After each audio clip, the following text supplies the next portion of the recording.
Na Bonifiki je debitiral novi koprski trener Rodolfo Vanoli, čakala pa ga je težka naloga, kajti Domžalčani so željni maščevanja. V prvem delu prvenstva so namreč v domžalskem športnem parku Koprčani slavili z 1-0. Prva priložnost za goste, oddaleč je poskušal Halilović, odlična obramba Hasića, ki je žogo uspel izbiti v kot, potem pa akcija Bubala in Čuvila, vendar domžalska obramba je bila na koncu na pravem mestu, ostalo je pri tistem začetnem izidu.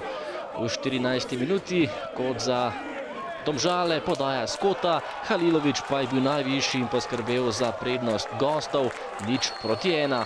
Lep zadetek tega nogometaša, Hasić je bil tokrat brez moči in prvič danes premagan.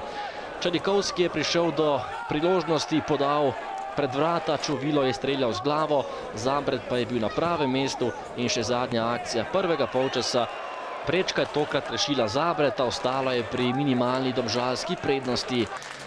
Sliko smo zdaj že v drugem polčasu, prosti strel najprej za Blažiča, poskušal je z ogromne razdalje na pravem mestu brez najmanjših težav Gregor Zabret, Domžalčani pa so imeli priložnost za povišanje prednosti, Goran Vuk je streljal, a tokrat odlična obramba Hasića, ki je pravočasno zapustil svoja vrata. Še ena gostujoča priložnost po točno 1 uri igre, takole je prišel do zaključka Pihler, Hasić je žogo uspel ujeti, potem pa 13 minut pred koncem koprska akcija in zadetek za 1-1.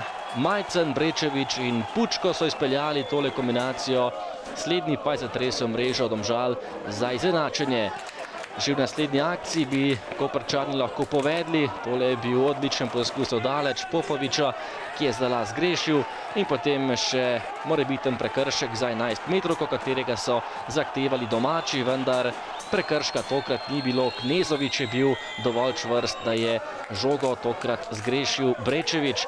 Na drugi strani pa prav tako brez 11 metrovke, vendar pa nadaljevanje akcije in tudi nekaj sreče za Domžalčane. Husman je streljal, žoga pa se je tam odbila od domačega branilca in končala za hrbtom Ermina Hasića.